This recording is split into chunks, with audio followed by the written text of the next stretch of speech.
Question दे दिया, ए दिया हुआ है मेरे को और इसकी आइगन वैल्यू उस के रिलेशन दे रखा है कि A N greater than B N. तो सबसे पहले मैं इसकी आइगन वैल्यू निकाल लूँ।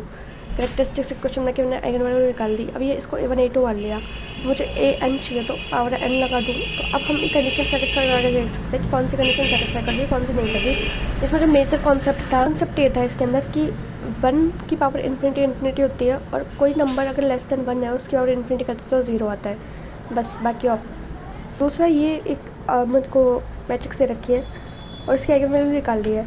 तो यहाँ पे एक्स की फॉर्म में दे रखी है, तो अगर मैं एक्स की वैल्यू रियल नंबर है तो ज़ीरो डाल के देखूँगी तो एक मेरे को कॉलम ज़ीरो मिल जाएगा, मतलब एक तो नलिटी यहाँ पे एग्जिस्ट कर रही है।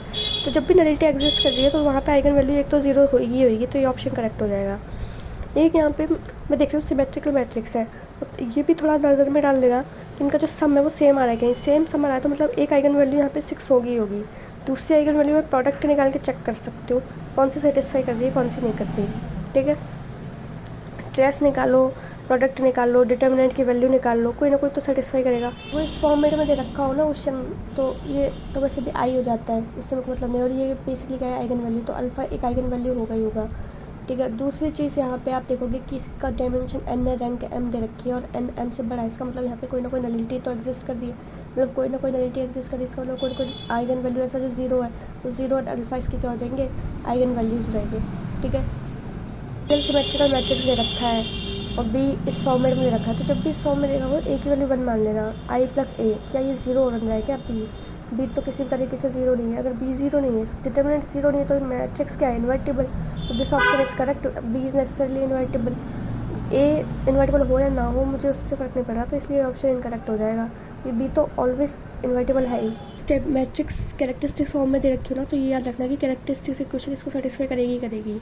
और तुम इसको सॉल्व करोगे तो 4 और 3 वैल्यू आ रही है, मतलब कि 4 और 3 इसके रूट है, वहाँ पे वो इसको ज़ीरो कर रहा है वैल्यू को।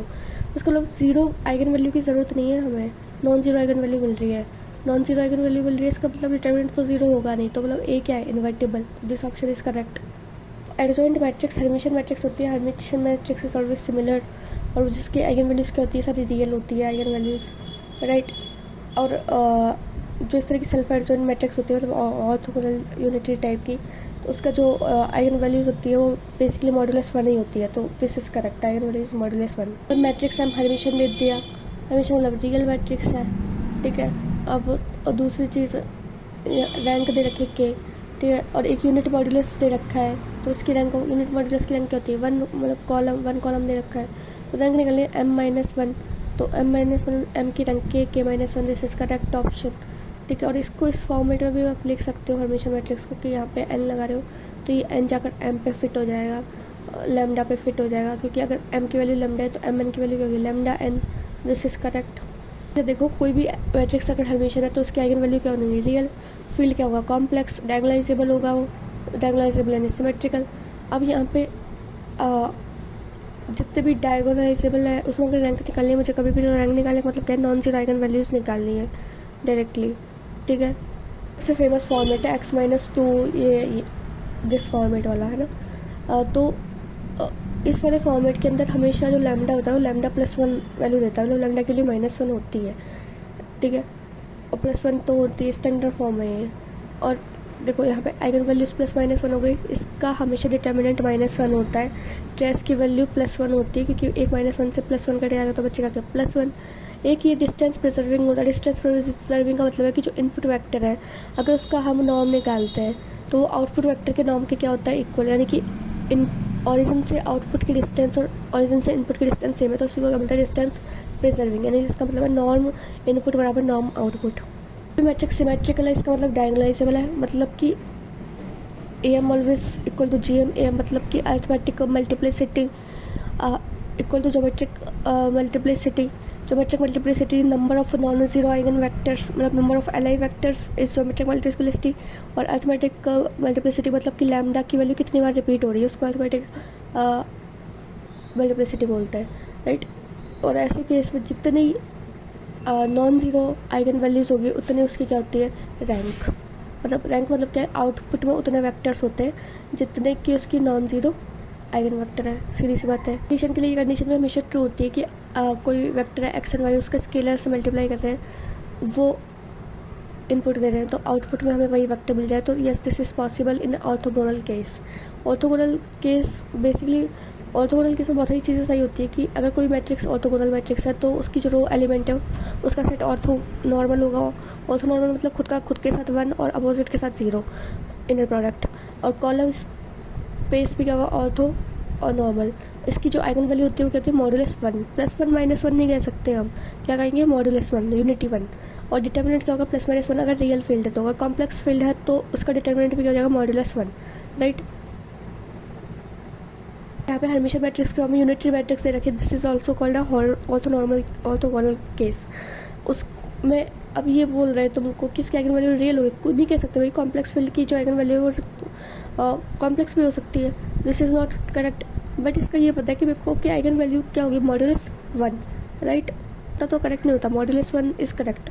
अब यहाँ पे एक बार फिर रिपीट कर देता कि ऑर्थोगोनल में रोज ऑर्थोगोनल के केस में यूनिटरी मैट्रिक्स हो जाए ऐसे, है ना, उसमें रोज क्या होंगी, orthonormal, columns orthonormal, eigen value modulus 1, not +-1 इस पर जोड़ देना।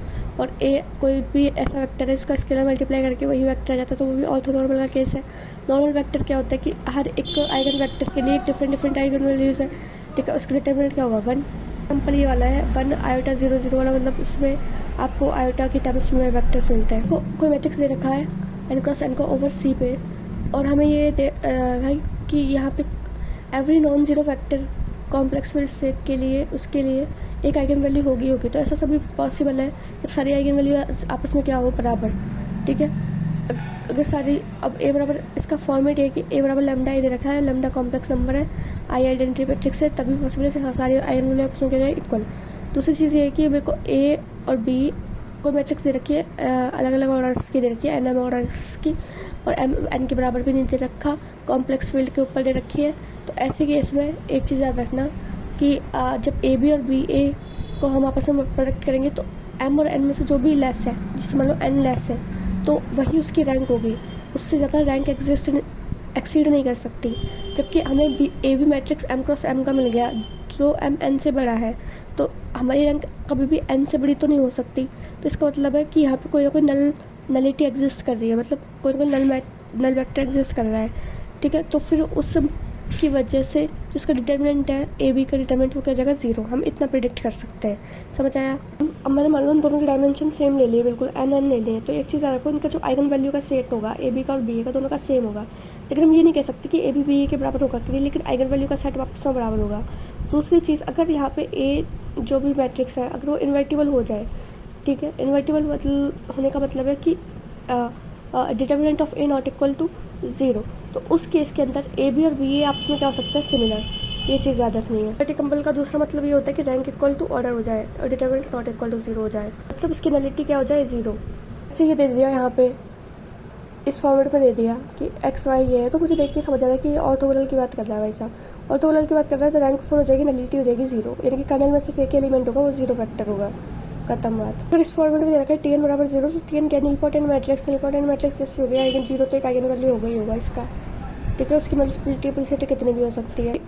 n×n का रियल मैट्रिक्स दे रखा है, तो हम क्या ऐसा कह सकते हैं कि इसकी आइगन वैल्यू कोई भी रियल नंबर होगी, at least 1 real number exist, can not से, बिकॉज ये एक ऐसी मैट्रिक्स है जिसकी एंट्रीज सारी रियल नंबर से, बट इसकी जो आइगन वैल्यूज निकालोगे वो सारी आयोटा आएगी, ठीक है।